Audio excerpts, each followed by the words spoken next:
hello, and welcome. I am so glad you're joining me today.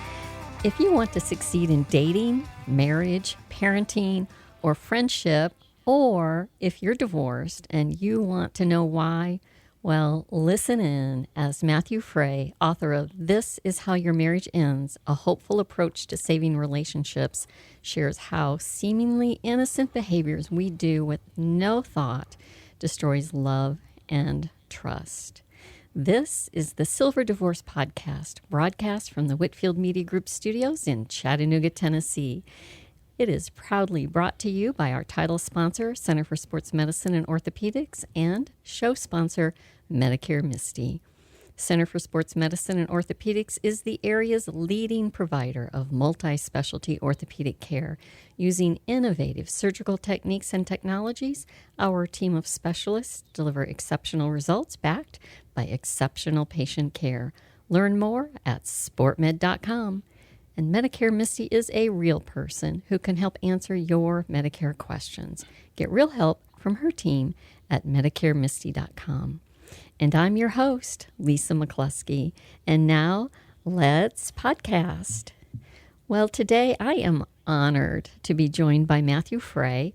And as I mentioned, he's a relationship coach and author whose work has been featured in the New York Times, Wall Street Journal, The Atlantic, Huffington Post, BBC Radio, NPR, and more.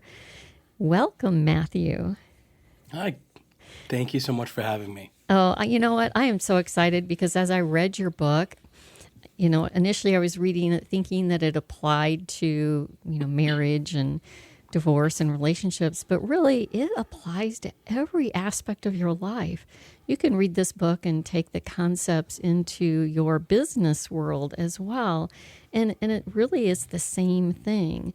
So, I found it both hysterical, times I was laughing, and then sobering at the same time.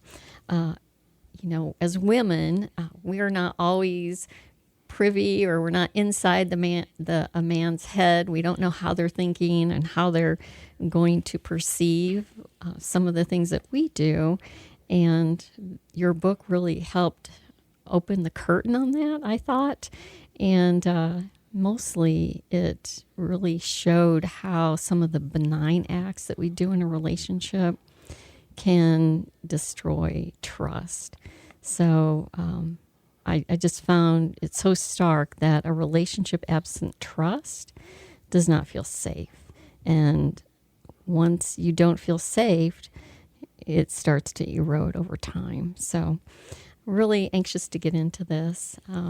Matthew, would you share with our listeners how did you start on this journey, and how did you come to this, I would say, realization, or this eye-opening event about your marriage and relationships? Yeah. Oh, thank you for asking. Thank you for saying that about the book. I certainly don't presume to speak for all men, but I certainly get a lot of feedback from men that suggest this too has been their experience, whether it be in their existing marriage or in a former one. So anyway, thank you for all that. My parents divorced when I was little, when I was 4, almost 5, which I talk about briefly in the book. And I don't mean to make it about my 4-year-old self, although I think it's a relevant sort of data point for why this is so personal to me. And then fast forward 30 years to when my divorce happened. It was actually around 33. And my son was the same age I was. And I had spent my entire life thinking divorce was, just about the worst thing I could imagine. I mean, that's obviously hyperbolic and not true. There are worse things in the world, certainly, especially for the people that want to exit unhealthy relationships. I've really come around on that idea over the years. But I just personally, in my privileged, sheltered life, relatively speaking, imagined divorce to be the worst thing. And then it happened. And it was every bit the miserable experience I sort of thought it might be. Anyway, it was really awful for me, and again, I know that comes from a really sort of privileged place where, because there's way worse things that happen to people in the world, but relatively speaking, I had a really difficult time, and my only way through it that I could see was to write about it per the advice and nudging and suggestions of other people, because writing professionally is what I did. And so I made a sort of a personal passion project about writing about the end of my marriage. And I really just thought it was going to be this like potentially sardonic, semi-funny, bumblings of the divorced guy in his mid-30s that didn't see it coming. And then it just accidentally evolved into like a personal development project as people started to pay attention and provide feedback and ask me questions and relate their personal life to my personal life. I very quickly decided this can't be something that I'm just like goofing off on the internet. I have to embrace this mission of trying to be a better person and trying to help others do the same. And anyway, that's the origin story here, is just I got divorced, had a really difficult time, started writing about it, and then it took on a life of its own after that. It's sort of just been like feeding that project ever since. A blog I randomly started one night and didn't think anybody would pay attention to. And I think, well, in large part, you just appealed to everybody. Everybody at some point has, if they've gone through that, they're questioning how it happened, and your vulnerability connected with those people. And I was thinking, there's so many times when you hear about a divorce and people are like, what? I thought they had the perfect marriage. And how could this happen to them? But really, when you look at it from your perspective, as you spoke about, you described the acts, innocent acts in a marriage as 1,000 paper cuts. To me, that was how those things happen. It's like that perfect marriage. Well, behind the scenes, there's that relationship going on that is like 1,000 paper cuts over time, where trust just erodes, and then after trust goes love. So I think you really hit a nerve on something people were trying to understand. As a young person, and I don't know, I have no idea what degree, like what percentage of this is like naivety and ignorance. Certainly some. But I really just thought of relationships ending because of, and I don't like talking about this because I do think the 1,000 paper cut things are air quotes bad for relationships. Obviously, my entire work's predicated on that idea. But I was imagining infidelity and domestic violence and lying and just, really dramatic, scandalous sorts of things as being justifiable reasons why people got divorced. And anytime I heard about divorce, I assumed there was some malfeasance like that. And then when I was doing the postmortem on my own marriage, and it didn't contain any of these big red letter scary things, that's when I really had to start digging. Okay, how is it even possible that this happened? Because Lisa, we were the couple that our friends were like, I can't believe you guys are splitting up. We were sort of like the hub of our social network, and everybody came over all the time, and I don't think anybody thought of us as people that weren't going to make it.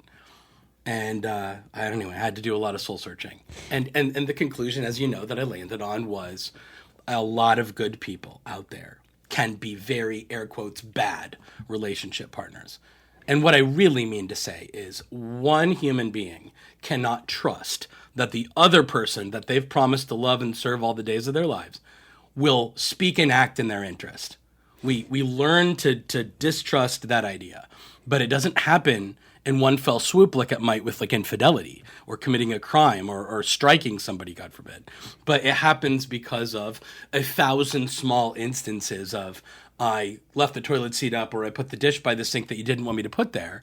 And then the preceding conversation and behavior, or succeeding conversation and behavior, indicated I would always choose me over you. And I really think that's the recipe for relationships, and we can dive into the nuance of that. Yeah, I just wanted to say it's really ironic that you say that, because as I was writing notes while I read your book, it was an aha moment. It doesn't have to be one big, huge event like infidelity that breaks that marriage. It is all those small things, and that goes along with, gosh, any relationship you have in your life, truthfully. So it was interesting for me to see that aha moment. Yeah, marriages break not because somebody did something majorly wrong, but it's all those small things over time. And you talk a lot about the invalidation triple threat in a marriage. Would you talk about that a little bit? It tends to be core and central to my so-called coaching work, whether I'm an individual or in our group environment. And I just end up talking about this a lot. I don't want to speak like a psychologist, psychiatrist, or a neuroscientist because I'm none of those things. But my observations of my own behavior and other people's behavior when I really started to deep dive on relationships led to the following conclusion.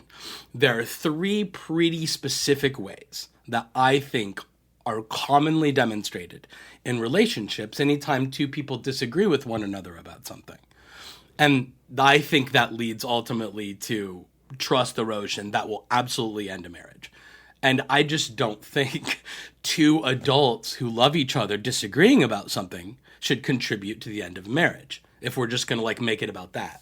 But the mechanics of it, what really happens is, and please forgive the gender stereotypes here because it's not always true, not even close to always true, but often, in male-female relationships, men are accused of the following. And I am raising my hand and I'm absolutely guilty of doing this to my ex-wife over and over again, probably thousands of times in our 13 years together. She comes to me with the problem. There's version 1 of the so-called invalidation triple threat, the 3 ways we invalidate people when we disagree with them. The first way, as I see it, is an intellectual exercise. It's I believe something and you believe something different. And so you come to me and you say, hey, this thing happened, whatever it may be. Some event occurred, and now I'm feeling bad about it.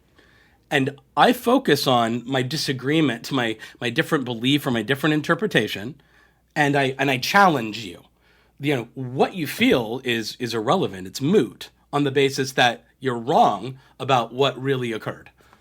And we have this little debate. It happens all the time. I think something different than you. I'm going to fight for what I believe. I'm not going to give credence to what you believe that I reject as truth or reality.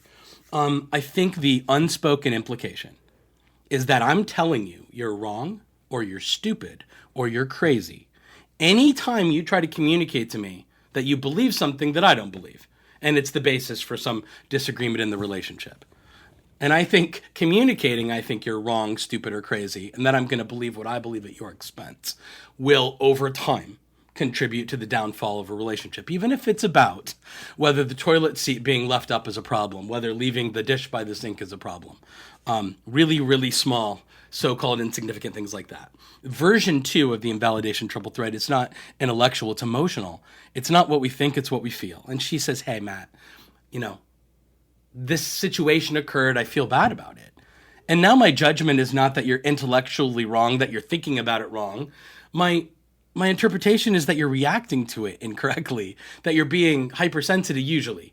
It's like you're overreacting, you're making a big deal out of this thing that isn't a big deal. And again, toilet seat being left up or a dish by the sink to me is a really classic example of, I can't believe you're elevating this minor thing to something of importance. Because it's not important, right? Cancer is important. War is important. Starving people in third world countries is important, and this dish by the sink's not. Therefore, I'm not going to sit around and have a serious adult conversation with you about it. I think the implication when I don't agree with how you feel is that you're weak, you're hypersensitive, you're overreacting. And frankly, I choose my feelings over yours because they're more correct, or they're more fair, they're more justifiable. And then the third way, and this is to me the one that I just think destroys trust and safety and security, is to me almost a word I wasn't using when I wrote the book, but that word security, the concept of feeling secure versus insecure in a relationship, I almost think is a more precise word than safety. It's when I defend myself. When you say, hey, Matt, you did something, and it had a negative impact on me. It hurt me, or it made my day or my life worse somehow, and now I'm bringing it to your attention. And then because I don't think I did anything wrong and my intentions were pure, I invest all of my energy in defending and justifying my actions instead of demonstrating any amount of care for you. And what happens after 15, 20 years of this is the other partner, again, usually women, usually wives in male-female relationships, are like, oh my gosh, like I can't trust that I can go to my husband and tell him something's wrong and expect to get help afterwards. Because if he doesn't agree with what I think, he'll imply that I'm wrong, stupid, or crazy, and he'll choose what he thinks over me. If he doesn't agree with how I feel about this, he'll imply that I'm weak, that I'm hypersensitive, that I'm overreacting, and he'll choose how he feels over how I feel. Or if I say, hey, you did something or you didn't do something and it made my life hard, it's making our marriage worse, it's doing something that she or they experience negatively, he makes it about him. He makes it all about how uncomfortable he is and how he feels misjudged and attacked unfairly. And so I only get to experience love and care in a marriage in which my husband or my partner agrees with the things I think and feel. I need his approval in order for him to show up as loving and caring and supportive. And what a bad place to be for people who are often on opposite sides of a conflict, where I can't tell you something's wrong and expect that you'll demonstrate any care or concern afterward. And I really, truly believe that's the recipe for most marriages that end.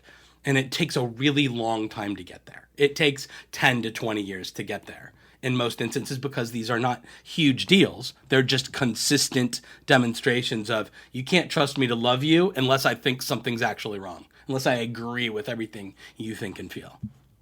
Well, I think I'm having flashbacks.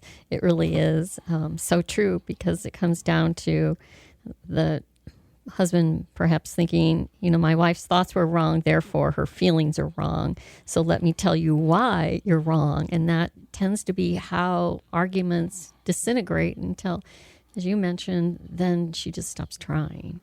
And she just starts making her plans to exit the marriage because she's done, and she's done trying, and he's not going to listen.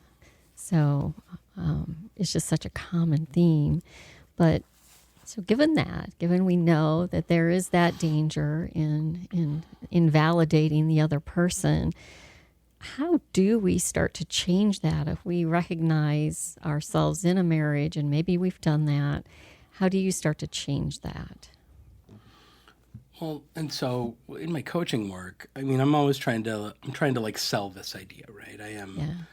I'm trying to convince somebody who I think not a day in their lives has intended to hurt their relationship partner or their marriage. Like, I don't believe most of the people. In fact, I don't even spend time writing about or talking about more overt forms of like abuse and mistreatment. I'm not denying it exists. It exists and it's horrible, but it's also not who I'm talking to. If I can't trust you to try to be a force for good in the world, and or even with the people you love the most, like your spouse and your children, then we don't have enough in common to have like a meaningful conversation. Who I'm talking to, in my estimation, is the big piece of the pie chart, which I think is probably greater than 90% of all living people, which are people who really, truly meant what they said on their wedding day, or meant what they said when they said, I love you, and I'm with you, you're my person. These people that love their partners and their children, and they do not truly intend harm. And that if you were able to peek inside their head, you would see that they really do wish good things for these people, and they're trying to do good, or at least not intending to cause harm. And so to me, the sales pitch is recognizing that despite your intentions, harm is being caused. And if you can learn how to see the harm, if you can learn to see the damage being done, because right, somebody's going to say, all it is a dish by the sink, or all it is the toilet seat being left up, and she's making a huge deal out of it. And I understand that thought process. I really do. I understand how somebody would logically, air quotes, conclude that I'm not really doing anything that matters. She can completely put the seat down. It's not like she's armless. Like, she can do that. So why is she elevating this to a thing that's like threatening our family? That seems so out of proportion. I really, truly understand that argument. What I coach about is that I can't leave a trail of evidence in our shared lives together. I can't leave a trail of sorry, Lisa, I can't leave a trail of evidence in our shared lives together that I don't think about you when I make decisions. And so what I tell everybody today is, let's just imagine the toilet seat scenario. I either left it up on purpose because we've talked about it a bunch of times, and I decided, you know what? I don't care. I know that she prefers me to put it down, but I'm going to do things my way, and I don't really care how she thinks or feels about it. That's one thing that could be true when she walks in the room and finds the toilet seat left up after 2, 3, 4, 5, 20 conversations about it. The other thing that can be true, and this is usually what's true in relationships, is that he didn't think about it at all. He didn't spend a second considering that his wife or whoever would walk in the room and find the toilet seat like left up, and it didn't occur to him. She didn't matter enough. And so my work revolving around the concepts of consideration is exactly that. Do I leave a trail of evidence in our shared lives together that I think about you when I make decisions and that I factor you in?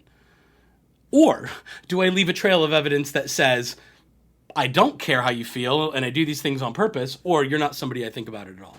And to me, that's the difference between secure and insecure relationships.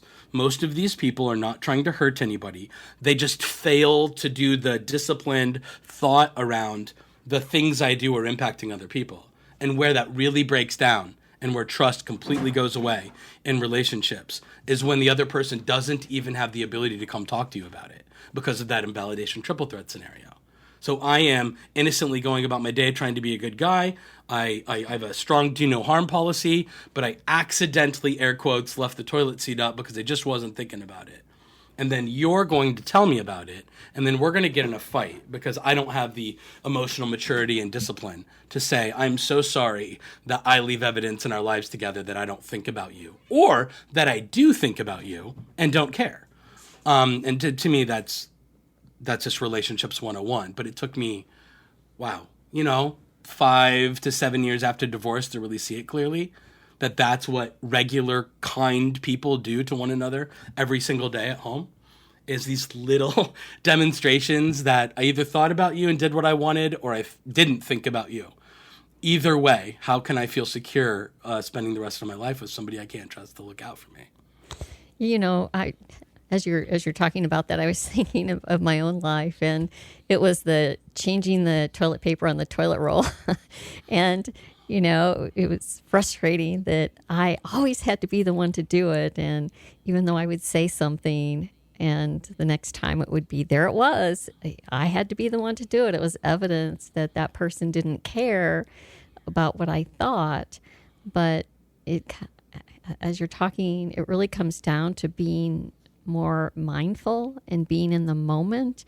That a simple act it requires some thought. It requires some thought. Oh, maybe I should be the one to do this. And really, in long-term marriages, we just get into this rote routine and we never see it from the other perspective. And I know that you talked about an exercise of making yourself be in that other person's shoes, telling the story from that other person's perspective and why that bothers them and how you would feel if they just ignored something that you were doing that they didn't care for.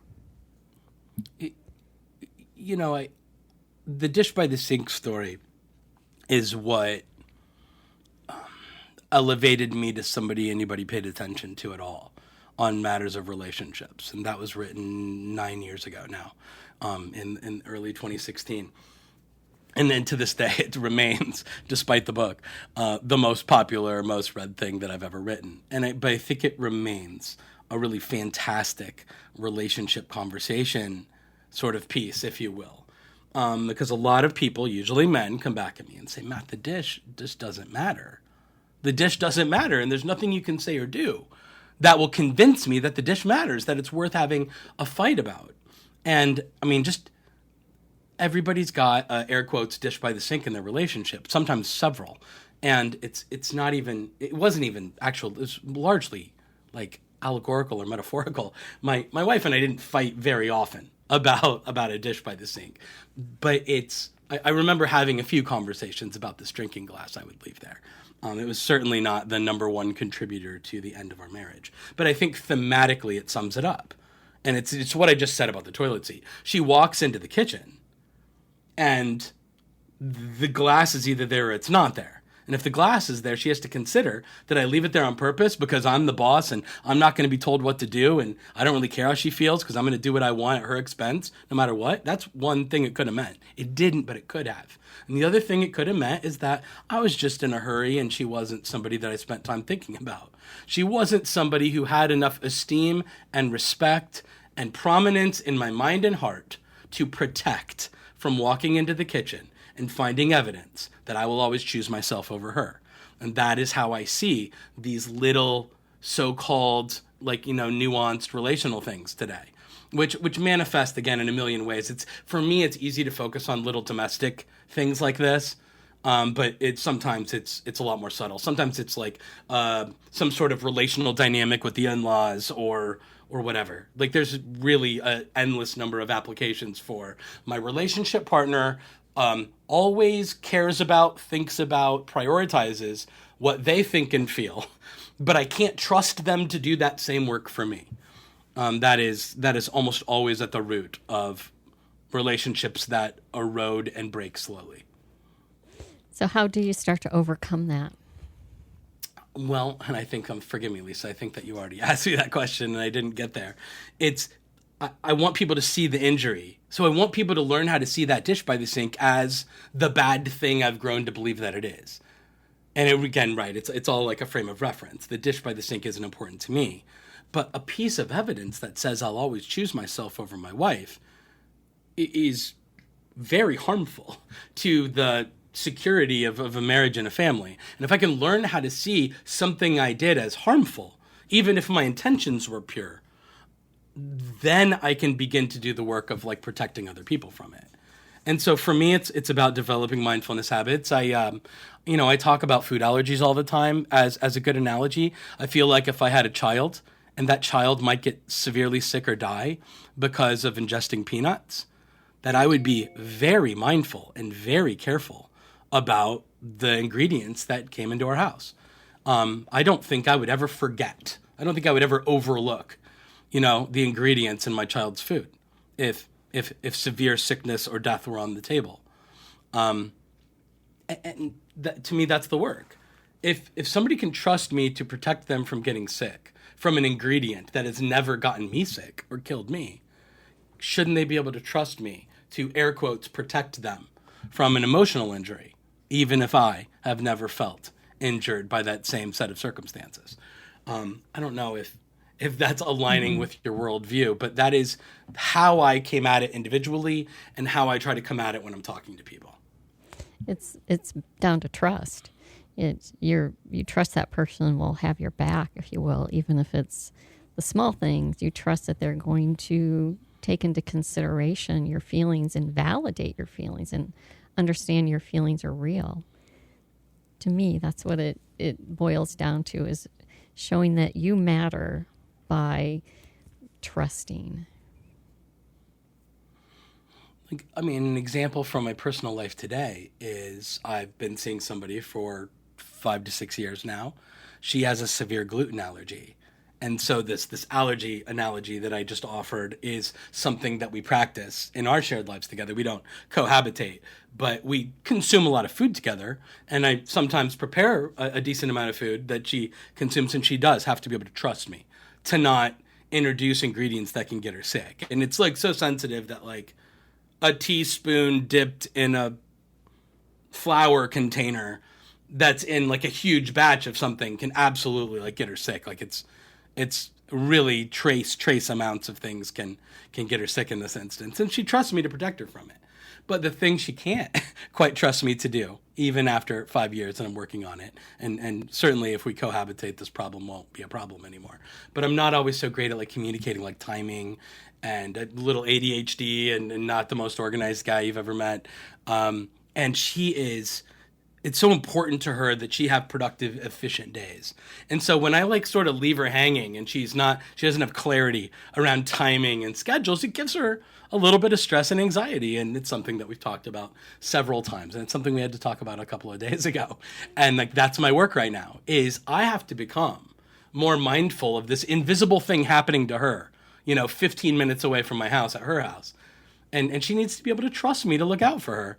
And so if she's sitting around waiting for me to communicate timing, I need to do a much more effective job of helping her organize her day so that it's more productive and less stressful. The alternative is to continue to just prioritize my own comfort and default setting habits at home and not care at all about the way that she experiences it. And my ability to adapt to those needs for her will dictate whether our relationship goes the distance or whether she ultimately decides, I can't trust Matt to look out for me. He only looks out for himself. Mm-hmm. And I would understand that argument if she ever were to make it. I don't think it'll get there.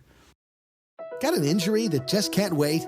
There's no need to delay your care. Center for Sports Medicine and Orthopedics is excited to announce that our Urgent Ortho Walk-In Clinic is now available on Saturdays at the Gun Barrel Road location. Open from 8 to noon, we're here to treat sprains, strains, fractures, and more. No appointment needed. So skip the long ER wait and get specialized orthopedic care fast. Visit us this Saturday at Center for Sports Medicine and Orthopedics Urgent Ortho. We're the center for expert care right when you need it. Learn more at sportmed.com. Now that you've brought that up about dating after somebody's been through a divorce and they have taken a look back and they could see those instances and behaviors that eroded that trust and caused the marriage to split, once they start dating, how do they apply those concepts and those principles to their next relationship? How do they understand how that played out?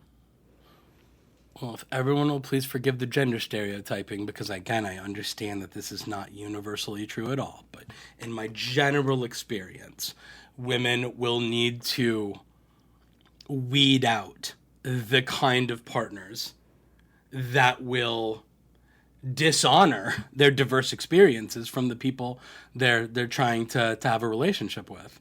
And I just think men demonstrate this a lot. Men demonstrate this invalidating habit a lot of, I'm a good person, I'm a nice person, my intentions are good. Therefore, reactions to me should be giving me the benefit of the doubt and assuming the best and not giving me grief for things that I didn't do intentionally. And if you can't trust somebody to communicate, hey, despite your best intentions, you did something and had a negative outcome for me, or it hurt me on some level. If you can't trust somebody to engage in that conversation, I would strongly urge you not to pursue a relationship with them. And then on the other side, the self-reflection bit. I mean, if you're on the other side of a marriage, and this sounds familiar, I really would want to encourage people to embrace the idea of protecting your next partner, your next relationship, and yourself from these accidental wounds that build up, this air quotes, accidental trust erosion. Because I really do think it's what it is. I don't think anybody, and that's, again, a little hyperbolic, I don't think 90+% of people would engage in this behavior if in real time as it was happening, they were able to calculate accurately for how much damage to the other person in the relationship was happening. Because we don't actively engage in trying to hurt the people we love. We don't. But we're not very good at accepting responsibility for how something we did hurt someone if we never intended it, or if we don't understand because that same set of circumstances would never result in pain for us. We humans in general, I think, demonstrate a woeful lack of empathy and compassion anytime their thoughts or feelings differ significantly from another person's. I think women tend to, and I've seen this many times when people are asking for advice, they tend to want to explain why they feel that way over and over to see if that person will accept it and react differently. And you see it in the dating scene where they will give that person, that guy, many more opportunities as they continue to explain why they feel that way, and the person may not be picking up on it. So in those scenarios, how fast do you, I think you talked about failing fast. How long do you hang on hoping that that initial new relationship is going to be different? Right. I mean, to me, that's a really good question. And it's so hard to ask, to answer that question, right? Because I really do believe in the good of most people. And that might be naive and really glass half full, Pollyanna-ish, in some people's estimations. But I just really want to believe in the good and the decency of most humans, of anybody that doesn't have like a really severe sickness or hasn't been incredibly mistreated. And even a lot of people who've been incredibly mistreated in their lives end up being beautiful souls. How do you efficiently get to the place? I mean, to me, honestly, it's about healthy boundary enforcement, and people have a really hard time with that. You're either awesome at boundary enforcement, in which case you probably have really secure, really lovely relationships, or you struggle with boundary enforcement, in which case you maybe do hold on a little bit too long, or you're afraid to speak up and advocate for yourself sometimes. And those are above my pay grade. I'm not a clinician. I do not know how to help people overcome whatever is emotional or psychological that holds them back from saying, hey, this thing you're doing to me is negatively affecting me. And you have to stop in order for me to continue to invest in this relationship. But I want people to recognize the simple truth that you will never have a healthy, secure relationship if you can't say that to somebody. And so, I mean, for me, I approach it the other way. Can I be somebody who they can trust to do that for them? Where I won't be defensive, where even when I'm a little confused and I don't understand and I feel unfairly attacked or misjudged or whatever, can I be somebody who, when they say something's wrong, I show up as somebody trying to understand because I want it to be better tomorrow, instead of making it about me and how what I think and feel and how I react is so superior to what they think and feel and how they react. That's the difference between, me in my 20s and me today. I don't know that I always get it right, but I see it and I try hard. And that goes a long way. That acknowledgement and self-awareness goes a long way for trust and security in relationships. And so anyway, that's how I would answer your question, would be almost like not answering it. I don't know how to help the person that struggles with enforcing healthy boundaries because I'm frankly not qualified, but I want them to value themselves enough to work hard at figuring it out. The thing I feel very qualified to talk about is, can I be somebody who is a good, trustworthy, secure relationship partner for someone else? That they will not be hurt on my watch, even by things I'm not paying attention to. Even if I have the best intentions in the world and something goes wrong and they don't feel good afterwards, again, let's go back to peanut butter analogies. If I make a tray of peanut butter cookies because I just thought it was a nice gesture, and it turns out you might die if you eat one of them, can I demonstrate some level of acknowledgement and care and trustworthiness that this won't be a thing moving forward? That while my intentions were good, I put you in harm's way.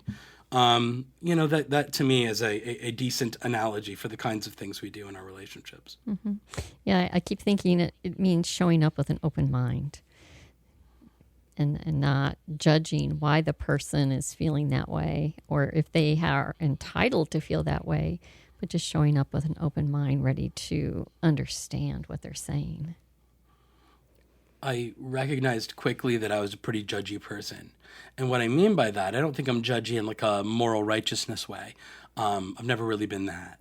But my judgment that what you interpret here, what you think and feel, is just the wrong way to think and feel here.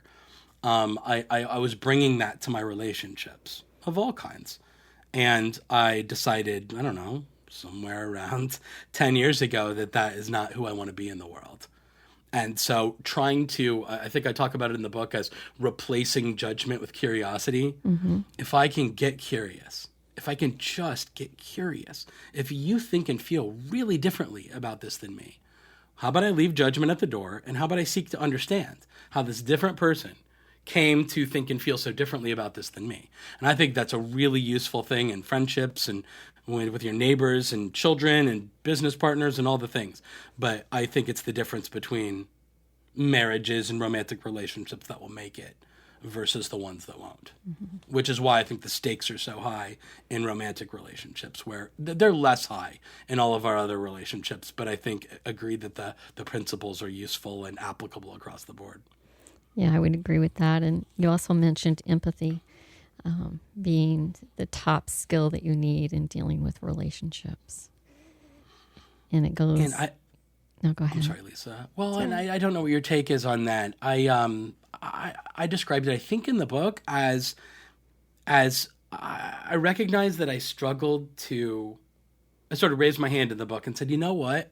I realized that throughout my life, when people had physical injuries, and I had never had that same physical injury, I had a lot of difficulty imagining it.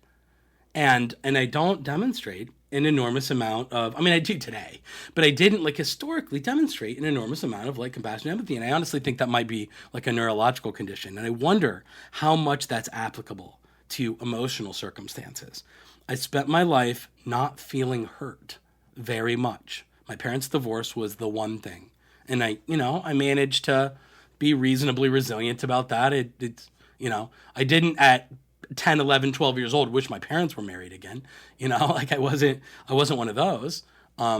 So I don't know. I feel like I had a sheltered, somewhat charmed upbringing where I got an enormous amount of love and care, and I had successful social relationships.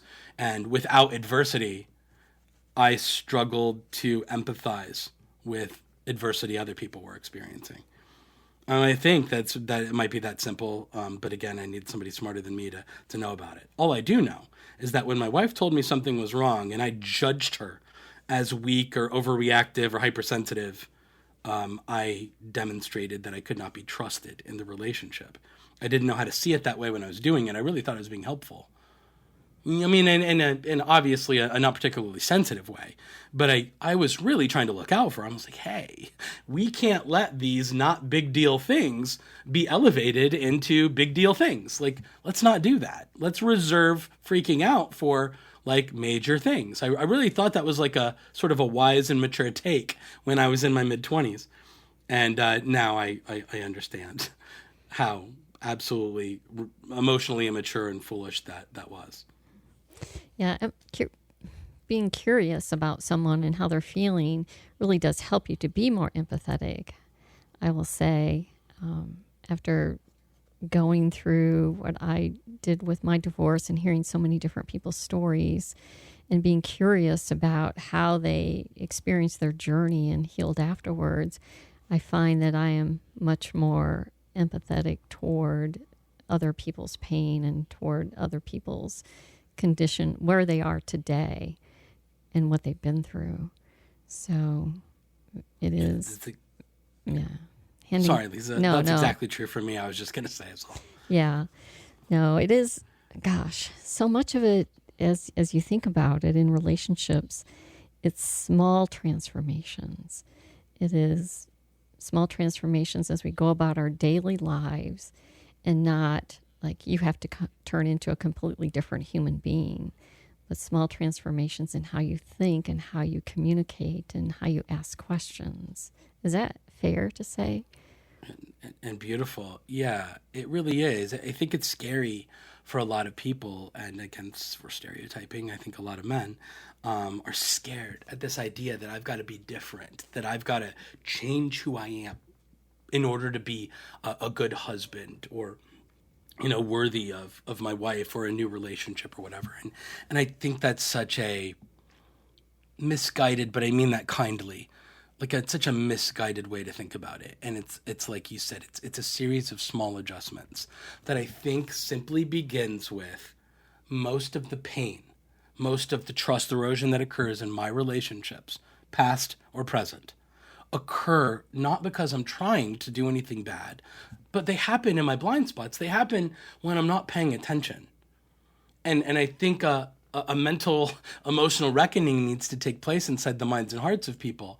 Shouldn't our loved ones be able to trust us to look out for them, even when, You know what I mean? Is it okay for them to feel hurt just because we're busy, just because we're not paying attention, just because for the last 30 years nobody's asked that from us, or 40 or however long? If you can just decide, and I think most reasonable people can, my relationship partner should be able to trust that I will act in their best interest, even in regards to things that they experience a lot differently than me, which is why I love the food allergy analogy. Because, obviously a person should be able to trust you to do that for them. But why not apply that to toilet seats and how we navigate holidays with the in-laws and, dishes by the sink and where I put my shoes and whether the bed should be made in the morning. And I don't know, there's anything. There's really truly a never-ending list of circumstances that produce conflict, low-level conflict in relationships all the time. And people can't trust one another to say, even though I think and feel differently about this, you can trust me to look out for you. And I find that to be really troubling. But I think most people will do that, like once they see it. Once they connect the dish by the sink or the toilet seat being left up with, you can't trust me to think about and look out for you. Well, then we start taking seriously all these little things, and it's small adjustments at that point. Mm-hmm. Yeah, we go off, we shut the front door and go off to work, and we take extra care and caution with dealing with people that we work with and trying to understand their perspectives. But then we come home, and oftentimes when the door shuts, our mind turns off and we don't think about that anymore. We don't think about that with the one person who we've pledged that we're going to spend our life with and we're going to always love and take care of. So it's a different perspective. I absolutely found in my life that I was more polite to strangers, to wait staff at restaurants and random people I was holding the door for or whatever, than I was, and she called me out for it. Mm-hmm. One of the stories I like to tell today is, because, and it applies, it's this principle exactly. And I was just doing it in a less dramatic way. But one of my coaching clients is an MBA agent. And I will not, obviously talk about who he is or who he represents. But the story, the part that's interesting, is that his wife and son get a front row seat to what it looks like when the players call him because they want or need something, and what it looks like for him to drop everything and give them his undivided attention, and to bend over backwards to try to accommodate their wants and needs in their professional relationship. They get to see this on the other end of the phone, pacing in the kitchen or in the living room or whatever. And so it's such a juxtaposition between, I know what he looks like or they look like when they meet the needs of other people, right? Like with energy and intention and interest. And there is an appalling lack of that, right, in my life. And my wife could have said that about, and she did in more subtle ways. Like, Matt, why are you nicer to strangers than you are to me? She'd say. And I would, scoff like, I didn't marry strangers. I don't give all my money to strangers. I didn't promise the rest of my life to strangers. But that was, what an immature sort of retort. Like, she was identifying that I was doing emotional work for other people that I was unwilling to do for her. She was calling me out on it. And then I was treating her like a jerk for not thinking through it the way I thought through it, instead of just saying, I am so sorry that your lived experience is that I treat strangers better than you, because that should not be. It's not okay for me to leave evidence that I care more about how I treat other people than I treat you. I never said that to her once, and I have lots of regrets about little things like that. Yeah. Well, I think that happens a lot in relationships. It's you're not the only one, I can tell you. So, but hopefully, as we recognize those behaviors that you've called out and make those small adjustments over time, we can go on to have relationships that aren't that same way, that are more connected, and we do understand the other person's needs and how to validate them and make them feel valued in the relationship. So. Yeah, I mean, I'm for anybody interested in improving their shared understanding and their communications with their relationship partners. I'm currently in the middle of Charles Duhigg's Super Communicators, and it's such a valuable book in terms of thinking about thinking about effective conversation with one another and making sure we're having the same conversation. He did a really nice job blending neuroscience and social science and practical advice and helping people, where I think I talk about this stuff effectively, but I think he really gets into the nitty-gritty practicality of how to make sure you and your relationship partner are having the same conversation, because we're usually not. My wife, when she was talking about the dish by the sink, wasn't talking about the dish by the sink. She was talking about, can you please be somebody who considers me when you make decisions? And I was talking about the dish by the sink. The dish doesn't matter because some people have brain cancer, and that matters. You know, that's the way my immature brain worked, and that's the way our immature selves navigated conversation when we were angry with each other at the age of 27. Yeah, I just picked up that book as well, Super Communicator, so I'm anxious to read it and learn more. So, well, this has been really a great conversation, and I have to ask you, in all the years that you've been working with people, is there a person or a couple whose story particularly moved you? You know, it's a really good question. What happens is I get to know people for a short time in my coaching work with them. And I usually don't find out what happens next, right? I just stop meeting with them sooner or later. Like that's, and there's no end to the story. Once in a while, I get a note. And I suppose the most accurate answer to your question is my very first, the guy that got me into coaching. He was in Manchester, England.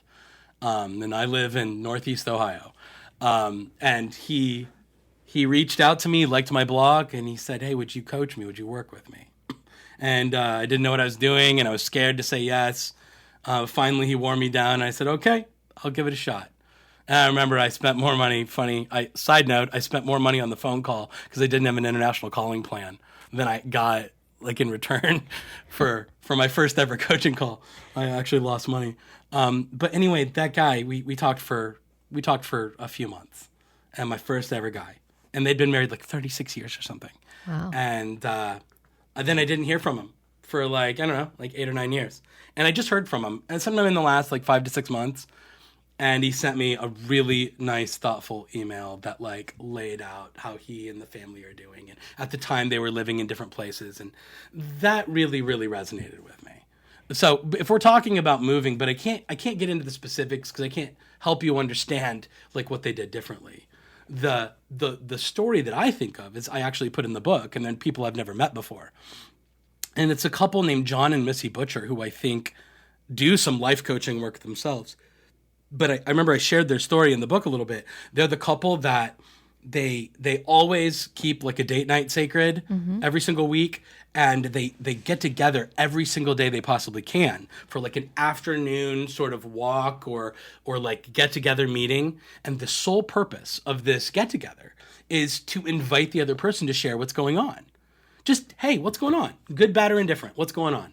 And I wish people in regular, busy, I don't think about my relationships, marriages, and dating relationships would understand how critical that level of attunement is to beautiful, healthy relationships, where people aren't saving up, stressful things, where people aren't withholding a resentment and these little things that upset, you know what I mean? That made them mad, like the dish by the sink or whatever. And this couple to me is executing marriage at the highest level. And I honestly don't know what happens. I don't know these people. I can't be certain that they have the beautiful life portrayed in their storytelling, but I can absolutely champion the concept of keep a date night sacred and do more check-ins with one another where we're inviting you. Don't wait for them to interrupt your good time or your comfortable state of being, trying to relax after work or whatever. Invite your relationship partner, not once in a great while, but all the time, to communicate what's wrong. And if you can kind of make a time or a routine to do that, I just think the amount of security and connection that two people can share doing that work is really beautiful. I also know how hard that sounds to people who have not practiced a lot of relational or emotional work. That might be really difficult because they grew up in households where things like sharing your feelings wasn't invited. And it's a good start. I have to share my most favorite time in my marriage was when we lived in a walkable neighborhood. And after dinner every night, we would go for a walk together. And, as you mentioned, that was the time where you can share, hey, what's going on, and just really connect and talk. So I'm a proponent for that, being mindful of just shared time. I love that. Yeah, upon a lot of people want to do, sometimes, and that's okay. I want to be careful about judging it. If people just want to like watch TV or read books separately, but like together in a room, there's nothing inherently wrong with that. That can be beautiful if your individual interests are doing that, or even your shared interests are doing that.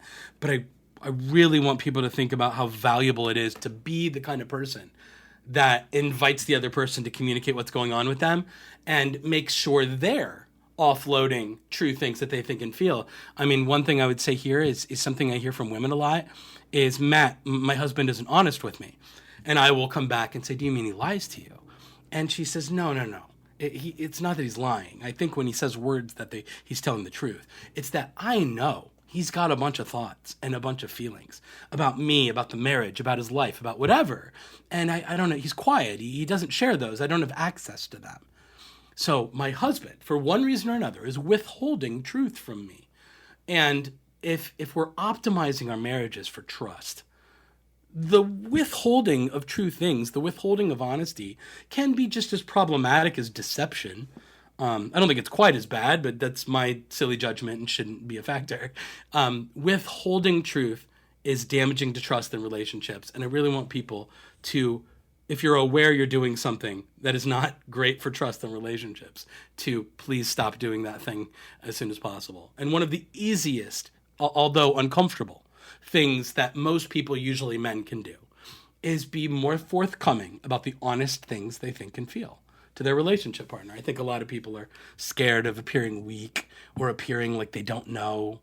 I don't know what 6 months or a year from now looks like, and that scares me. And I don't like saying that out loud to my partner because I want to appear tough and in control or something. I don't know what it is. I think there is a little bit of toxic masculinity wrapped up in that.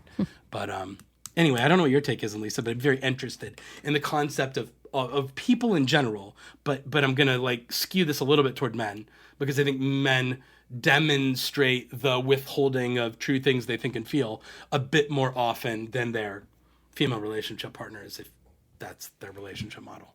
Yeah, I think that makes a lot of sense. And also, I think men are more inclined to feel as though they have to be the knowledgeable one and they have to be the strong one. And it's interesting how boys are raised, how, as you mentioned, what are they raised to be like? And if they're not taught from an early age it's okay to be vulnerable and express your feelings, they're going to have that aura of, I have to be the strong man and I have to be the knowledgeable one. So hopefully, as we are learning more about what's okay for men to feel and express, that will change. But it's hard. So I have one last question for you, Matt. What's inspiring you today? That's a really good question. That was a heavy sigh. Yeah. Well, it's and I wish I'd had some time to ponder that. To be fair, my son is halfway through his junior year of high school, and that's such a big deal for me individually if we're talking about like my journey and my work. And I just want this young man to go out in the world and be, first and foremost, the best human, secondly, the best relationship partner, thirdly, the best sort of whatever he wants to pursue, professionally and socially. I just want him to be good, like at all those things. And so, I mean, that's honestly like where I am right now. When we're car shopping for him. He's a young junior in high school, but we're looking at colleges and things like that. And he is in a lot of ways my North Star. Like he's I am so motivated and have been from day one post-divorce to do the work that I do because I want to be a healthy model, like for him. Because I think I'm still trying to compensate for like the letdown that I feel he undeservedly got because I wasn't a particularly good husband to his mother. And then he's had to suffer in small ways for it. He seems pretty well adjusted. I think he'd tell you he's fine. But I don't know. This might be me projecting, but I think you know what I mean. Mm-hmm. But anyway, I don't know that that's like a great answer to your question. I don't know that it's very precise, but it's like, it's more he's the fuel, he's the motivator, and that inspires me, right? To try to do more and be more. That's wonderful. And it is a very exciting time. I remember, trying to choose those colleges, going on a visit, that's exciting. So I would be inspired by that as well. Well, Matthew, thank you for joining me today. I would ask that you share with our listeners how they can get in touch with you and where they may purchase your book, social media, best places to buy your book. I really appreciate that. Thank you so much. Again, the book is called This Is How Your Marriage Ends, A Hopeful Approach to Saving Relationships. My name is Matthew Fray, Fray. You can find me at matthewfray.com. You could subscribe to my newsletter, which comes out 2 or 3 times a week. It's on the Substack platform. It's called On the Rocks. And it's a nod to my affinity for bourbon whiskey. And forgive me, you're in Chattanooga, I just realized, so you might have Tennessee whiskey loyalties, which I put in the same category. To be fair, it's chemically the same, and anyway, I mean that's a place where people can like keep in touch with like what I'm doing today if they're interested in doing so, and I'm writing about the stuff that we're talking about all the time. I'm writing 700 to 1,500 words a couple of times a week on average about these little relationship dynamics. And I do individual coaching, and I have a men's group on Monday and a men's and women's together group on Fridays, and it's pretty fantastic. And that would have been my other answer about what's inspiring me these days I get to hear dozens of stories a week from real life people about what's going on in their lives, and that is also extremely motivating. That's great. To follow all their stories. Yeah, that's got to be invigorating as well. And I will put all of that in our show notes so people can look at the show notes and for links. And I ask our listeners to join me on the next episode of the Silver Divorce Podcast. And Matthew, thank you so much. It was such an honor to talk with you. This podcast is brought to you by our title sponsor, the Center for Sports Medicine and Orthopedics, and show sponsor, Medicare Misty. Center for Sports Medicine and Orthopedics is the area's leading provider of multi-specialty orthopedic care. Using innovative surgical techniques and technologies, our team of specialists deliver exceptional results backed by exceptional patient care. Learn more at sportmed.com. Medicare Misty is a real person who can help answer your Medicare questions. Get real help from her team at medicaremisty.com. Whether you are considering divorce or are newly in the divorce process, we'll help you on your journey and tell you things your attorney might not tell you. Until next time, remember, divorce is one event. It does not define who you are. I'm Lisa, and I'll see you next time.